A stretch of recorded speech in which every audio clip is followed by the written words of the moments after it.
Subscribe करिए हमारे channel target UP TET CTET को और बेल आइकन को दबाइए। हेलो फ्रेंड्स, मैं रेनू स्वागत करती हूँ आप सभी भावी अध्यापक एवं अध्यापिकाओं का आपके अपने channel target UP TET CTET में। दोस्तों, आज की इस वीडियो में हम देखने वाले हैं आप लोगों के डीएलएड थर्ड सेमेस्टर के संस्कृत विषय के चैप्टर नंबर 1 के सभी अतिलघुत्तरीय क्वेश्चंस को।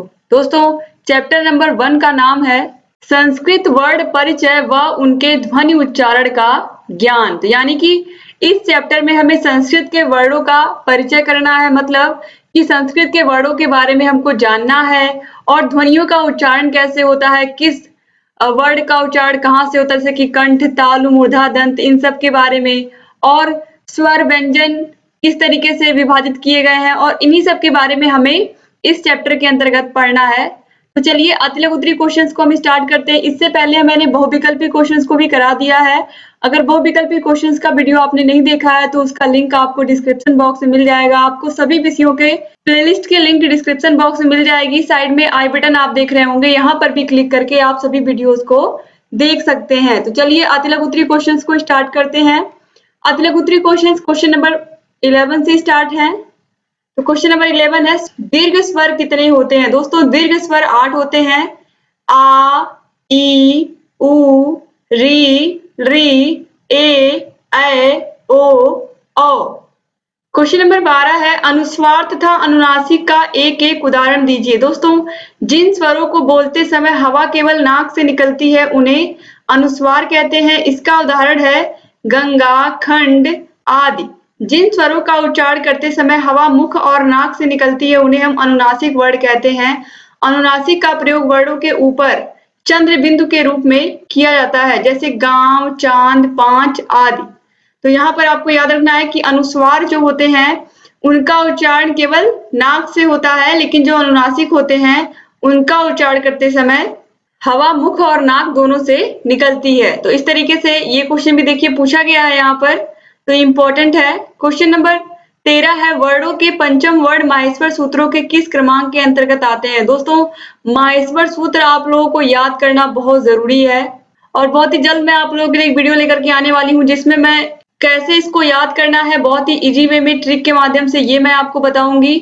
और माहेश्वर सूत्रों के साथ साथ उच्चारण स्थान जितने हैं सभी के बारे में मैं बहुत ही अच्छे से आपको वीडियो बना करके आपको बताऊंगी। तो वर्णों के जो पंचम वर्ण होते हैं इया, म, अंगा, अड़ा, न, ये माहेश्वर सूत्र में 7वें क्रमांक के अंतर्गत आते हैं, यानी कि इन्हें हम इयम गणनम कहते हैं। क्वेश्चन नंबर 14 है, प्रयत्न किसे कहते हैं? यह कितने प्रकार का होता है? वर्ण की उत्पत्ति के समय वक्ता को जो आंतरिक तथा बाह्य चेष्टाएं या प्रयास करने पड़ते हैं उन्हें प्रयत्न कहते हैं।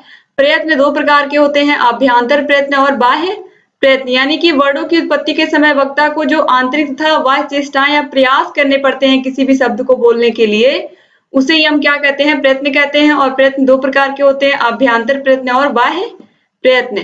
क्वेश्चन नंबर 15 है, संस्कृत वर्णमाला किसे कहते हैं? दोस्तों, संस्कृत वर्णमाला संस्कृत भाषा की प्रथम इकाई है। संस्कृत भाषा में वर्णों का विभाजन मुख्य रूप से 2 भागों में किया गया है, स्वर तथा व्यंजन। संस्कृत वर्णमाला बहुत कुछ हिंदी वर्णमाला के समान होती है। संस्कृत की वर्णमाला में हिंदी वर्णमाला से 2 स्वर अधिक होते हैं, ये स्वर री और री हैं। क्वेश्चन नंबर 16 है, ह्रस्व स्वर किसे कहते हैं? दोस्तों, जिन वर्णों के उच्चारण में कम समय लगता है वे ह्रस्व स्वर कहलाते हैं, जैसे कि यहाँ पर आ, ई, उ, री। क्वेश्चन नंबर 17 है, स्वर तंत्रिका क्या है? दोस्तों, स्वर तंत्रिका ठीक उसी प्रकार ध्वनि तरंगे उत्पन्न करती है जिस प्रकार सितार के तारों से ध्वनि तरंगे उत्पन्न होती हैं। क्वेश्चन नंबर 18 है, क, ख, ग, घ, अंग तथा ह का उच्चारण स्थान बताइए। दोस्तों, क वर्ग का उच्चारण स्थान कंठ होता है, आप सभी लोगों को पता है। तो यहाँ पर क वर्ग यानी कि क, ख, ग, घ, अंग तथा ह का उच्चारण स्थान कंठ है। दोस्तों, यहाँ पर अंग भी दे दिया है, लेकिन अंग का जो उच्चारण स्थान होता है वो होता है नासिका। ठीक है, तो यहाँ पर आप याद रखिएगा इसका उच्चारण स्थान नासिका होता है। बाकी अकुह विसर्जनीय नाम कंठा, यानी कि अ, आ और क वर्ग क, ख, ग, घ और ह का उच्चारण स्थान होता है कंठ। और यहाँ पर जो अंग दिया हुआ है इसका उच्चारण स्थान होता है नासिका। क्वेश्चन नंबर 19 है, ओ, औ का उच्चारण स्थान बताइए। दोस्तों, ओ और औ का उच्चारण स्थान कंठ तथा ओष्ठ है, जिसका सूत्र है ओदौतो कंठ ओष्ठम। क्वेश्चन नंबर 20 है, संस्कृत में वर्ण विन्यास किसे कहते हैं? किसी शब्द के स्वर एवं व्यंजन वर्णों को अलग करने को स्वर का वर्ण विन्यास कहते हैं। जैसे कि बाल है, तो यहाँ पर देखिए बा में आ की मात्रा है, तो बा को यहाँ पर अलग कर दिया गया आ से, और बा के नीचे हलंत लगा दिया गया। फिर ल है, ल को अलग कर दिया गया और आहा, क्योंकि यहाँ पर बालह लिखा है, ठीक है। तो बालह, ला के आगे यहाँ पे आ के आगे विसर्ग, तो ये इस तरीके से बा और लह, बालह मिल करके बना है, और ये एक आकारांत शब्द है क्योंकि इसके लास्ट में आ रहा है। क्वेश्चन नंबर 21 है, वर्ण संयोजन किसे कहते हैं? इसके द्वारा शब्दों का निर्माण कैसे होता है? स्वर और व्यंजन वर्णों के योग को वर्ण संयोजन कहते हैं। इसके द्वारा ही वर्णों का निर्माण होता है। जैसे कपोतः लिखा है, तो क को अलग करेंगे हम, क और आ, क्योंकि क जब हम क को बोलेंगे तो क के अंदर आ छिपा हुआ होता है, और जब हम आ को निकाल लेते हैं तो ये नीचे हलंत लगाना पड़ता है हमको। ऐसे यहाँ पर पो है, प पर ओ की मात्रा, ओ को अलग कर दिया, प के नीचे हलंत लगा दिया, तो ये हो गया पो। और फिर यहाँ पर तह है, तो त में आहा की मात्रा है, तो आहा को अलग कर दिया गया और ता को अकेले इस तरीके से रख दिया गया और इसके नीचे हलंत लगा दिया गया। हलंत लगाने का मतलब होता है दोस्तों कि जिस भी वर्ण के नीचे हलंत लग गया है वो वर्ण आधा रह गया है, ठीक है। तो इस तरीके से ये मिलकर के हो गया कपोतः, आप देख सकते हैं। क्वेश्चन नंबर 22 है, संस्कृत में अयोगवाह वर्ण किसे कहते हैं? दोस्तों संस्कृत में अंग और आह अयोगवाह वर्ण है। ये ना तो स्वर है और ना ही व्यंजन है। क्वेश्चन नंबर 23 है, संयुक्ताक्षर व्यंजन किसे कहते हैं? उदाहरण सहित स्पष्ट कीजिए। दोस्तों जब दो व्यंजन वर्ण मिलकर एक वर्ण का रूप ले लेते हैं तो उन्हें हम संयुक्ताक्षर व्यंजन कहते हैं। जैसे कि छ, क और श से मिलकर के बना है, त्र, त और र से मिलकर के बना है, ज्ञ, ज और य से मिलकर के बना है, स्र, स और र से मिलकर के बना है, द्य, द और य से मिलकर के बना है, द्व, द और व से मिलकर के बना है। जैसे कि द्वारा या द्वारपाल या फिर द्वारिका, इस तरीके से हम लिखते हैं। क्वेश्चन नंबर 24 है, उदात्त स्वर किसे कहते हैं? संस्कृत में इसके लिए क्या सूत्र है? दोस्तों संस्कृत में उच्चैरुदात्त उदात्त स्वर का सूत्र है, अर्थात जिन वर्णों का उच्चारण नियत स्थान के ऊर्ध्व भाग से होता है वे उदात्त स्वर कहलाते हैं। क्वेश्चन नंबर 25 है, अनुदात्त स्वर को सूत्र के माध्यम से स्पष्ट कीजिए। संस्कृत में नीचैरनुदात्त अनुदात्त स्वर का सूत्र है, अर्थात जिन वर्णों का उच्चारण नियत स्थान के अधोभाग से होता है वे अनुदात्त स्वर कहलाते हैं।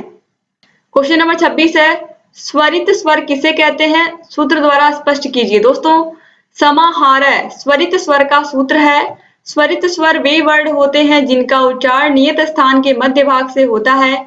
ये उदात्त तथा अनुदात्त दोनों का मिश्रण होते हैं। क्वेश्चन नंबर 27 है, संस्कृत भाषा में व्यंजन वर्ण किसे कहते हैं? दोस्तों स्वरों की सहायता से उच्चारित वर्णों को व्यंजन कहते हैं। व्यंजनों का उच्चारण करते समय हमारी श्वास वायु मुंह के किसी भाग, तालु, ओष्ठ आदि से टकराकर या रुककर बाहर आती है। क्वेश्चन नंबर 28 है, उष्म व्यंजन किसे कहते हैं? संस्कृत वर्णमाला में इसकी कितनी संख्या होती है या इसकी संख्या कितनी है संस्कृत वर्णमाला में? जिन व्यंजनों को बोलते समय मुंह से हवा रगड़ खाकर उसमें या गर्म होकर बाहर निकलती है उन्हें हम उष्म व्यंजन कहते हैं, यानी कि श, श, श और ह। और यही आपके हिंदी में भी है, उष्म व्यंजन कौन कौन से होते हैं, श, श, श और ह, और यही संस्कृत में भी आपको पढ़ना है। क्वेश्चन नंबर 29 है, संस्कृत में वर्ण भेद किस प्रकार से किया जाता है? स्पष्ट कीजिए। दोस्तों संस्कृत वर्णमाला में वर्ण भेद दो प्रकार से किया जाता है, स्वर तथा व्यंजन। पाणिनि ने माहेश्वर सूत्र में अच प्रत्याहार के अंतर्गत स्वरों तथा हल प्रत्याहार के अंतर्गत व्यंजनों का वर्णन किया है। क्वेश्चन नंबर 30 है, ईसत् स्पृष्टम अंतस्थानम सूत्र को स्पष्ट कीजिए। दोस्तों ईसत् स्पृष्टम और अंतस्थानम सूत्र का अभिप्राय है कि य व र ल अंतस्थ वर्ण ईसत् स्पृष्ट संज्ञक होते हैं, यानी कि य र ल व क्या होते हैं? अंतस्थ व्यंजन होते हैं। तो ये भी आप याद रखिएगा। क्वेश्चन नंबर 31, वर्ड के कितने भेद होते हैं? दोस्तों वर्ड के दो भेद होते हैं, आप सभी को पता है, स्वर और व्यंजन। क्वेश्चन नंबर 32 है, स्वर और व्यंजन में क्या अंतर है? स्वर स्वतंत्र ध्वनियां हैं, इनके उच्चारण में किसी और वर्ड की सहायता नहीं लेनी पड़ती है, जैसे कि अ, आ, ई। किंतु व्यंजन बिना स्वरों की सहायता से उच्चारित ही नहीं होते हैं, जैसे ख, फ, छ, ठ, थ आदि। क्वेश्चन नंबर 33 है, अच प्रत्याहार में कौन कौन से वर्ण आते हैं? दोस्तों अच प्रत्याहार में स्वर वर्ण अ, ई, उ, री, री, ए, ओ, ऐ, औ आते हैं। क्वेश्चन नंबर 34 है, उच्चारण स्थान से आप क्या समझते हैं? जिस वर्ण का उच्चारण मुख के जिस भाग से होता है उस ध्वनि या वर्ण का उच्चारण स्थान कहा जाता है। यानी कि मुख के जिस भाग से भी वह बोला जाता है वही उसका क्या होता है? उच्चारण स्थान होता है। जैसे कि का वर्ग है, का, खा, गा, घा, इनका उच्चारण स्थान कंठ होता है। फिर च वर्ग है, च, छ, ज, झ, इनका उच्चारण स्थान तालु होता है। फिर उसके बाद ट, ठ, ड, ढ, इसका उच्चारण स्थान मूर्धा होता है। तो इस तरीके से दोस्तों यहाँ पर जहां से जिस जगह से मुख के जिस भी भाग से ध्वनि निकलती है वही क्या होती है? उसका उस वर्ण का उच्चारण स्थान होती है। क्वेश्चन नंबर 35 है, क वर्ग का उच्चारण किस स्थान से किया जाता है? क वर्ग का उच्चारण कंठ स्थान से किया जाता है, ये मैंने भी आपको बताया। क्वेश्चन नंबर 36 है, दंतोष्ठ में किसकी सहायता ली जाती है? दोस्तों जिस ध्वनि का उच्चारण दांतों और ओठों की दोनों की सहायता से किया जाता है उसे हम दंतोष्ठ ध्वनि कहते हैं। जैसे कि व एक अकेला वर्ण है जिसका उच्चारण स्थान दंतोष्ठ है और इसीलिए ये बहुत ही इंपॉर्टेंट है। तो आप याद रखिएगा कि दंतोष्ठ किसका उच्चारण स्थान होता है? व का। क्वेश्चन नंबर 37 है, मूर्धा किसे कहते हैं? जिस स्वर या व्यंजन का उच्चारण मूर्धा से होता है उन्हें मूर्धा से उच्चारित ध्वनि कहते हैं। यह कठोर और कोमल तालु के मध्य का भाग है। जैसे री, ट, ठ, ड, ढ, ड़, र, श, ड़, ढ। क्वेश्चन नंबर 38 है, संस्कृत एवं हिंदी वर्णमाला में क्या अंतर है? दोस्तों संस्कृत में स्वर और व्यंजनों के सम्मिलित समूह को वर्णमाला कहा जाता है, जबकि हिंदी में विशिष्ट क्रम में रखे गए वर्णों के समूह को क्या कहते हैं? वर्णमाला कहते हैं। हिंदी में इसे देवनागरी वर्णमाला भी कहते हैं। क्वेश्चन नंबर 39 है, ध्वनि एवं वर्ण में क्या अंतर है? ध्वनि केवल बोला एवं सुना जा सकता है, आंख से उसका स्वरूप देखा नहीं जा सकता है, किंतु वर्ण बोलने और सुनने के साथ साथ हम लिखित रूप में भी इसको देख सकते हैं। लिखित वर्ण को भी हम पढ़ सकते हैं। तो यही अंतर होता है ध्वनि और वर्ण में। ध्वनि को केवल बोला और सुना जा सकता है, जबकि वर्ण को हम बोल भी सकते हैं, सुन भी सकते हैं और लिखित रूप में उसको हम देख भी सकते हैं। क्वेश्चन नंबर 40 है, झल प्रत्याहार में कौन कौन से वर्ड आते हैं? दोस्तों मैं प्रत्याहार बनाना भी आप लोगों को सिखाऊंगी बहुत ही जल्द। लगातार आपको संस्कृत की वीडियोस मिलेंगी और उसमें प्रत्याहार कैसे बनाते हैं, महस्वर सूत्र अगर आपको याद है तो आसानी से आप प्रत्याहार बना सकते हैं। तो झल प्रत्याहार में झ, भ, य, घ, ढ, ध, स, ज, ब, ग, ड, ध, श, ख, फ, छ, ठ, थ, च, ट, त, व, क, प, य, श, श, र, ह, ल वर्ड आते हैं। क्वेश्चन नंबर 41 है, अक प्रत्याहार के अंतर्गत कौन कौन से वर्ड आते हैं? दोस्तों अक प्रत्याहार के अंतर्गत आ, ई, उ, री, री वर्ड आते हैं। तो इस तरीके से जितने भी यहाँ पर अतिलघु उत्तरीय क्वेश्चन थे ये भी कंप्लीट होगा। इस तरीके से आपका चैप्टर नंबर 1 संस्कृत वर्ड परिचय व उनके ध्वनि उच्चारण का ज्ञान, ये पूरा चैप्टर आपका यहाँ पर खत्म होता है। उम्मीद करती हूँ कि वीडियो आपको अच्छा लगा होगा। अगर वीडियो अच्छा लगा दोस्तों तो प्लीज वीडियो को लाइक कर दीजिए और अगर अभी तक आपने हमारे channel target UP TET CTET को सब्सक्राइब नहीं किया दोस्तों तो तुरंत सब्सक्राइब कर दीजिए और बगल में आपको घंटी का निशान भी दिख रहा होगा, उसको जरूर प्रेस कर दीजिए ताकि हम जो भी नई वीडियोस बनाते हैं उसका नोटिफिकेशन आपके पास समय से पहुंच जाए और आप हमारे सभी वीडियोस को ऐसे ही देखते रहे। दोस्तों आपको सभी विषयों के प्लेलिस्ट की लिंक इस वीडियो के नीचे डिस्क्रिप्शन बॉक्स में मिल जाएगी। साइड में आई बटन आपको दिख रहा होगा, यहाँ पर भी क्लिक करके आप सभी वीडियोस को हमारे देख सकते हैं। तो एक बार फिर से आप सभी का बहुत बहुत धन्यवाद। मिलते हैं नेक्स्ट वीडियो में, तब तक अपना ख्याल रखिएगा, अपने परिवार का ख्याल रखिएगा। जय हिंद दोस्तों।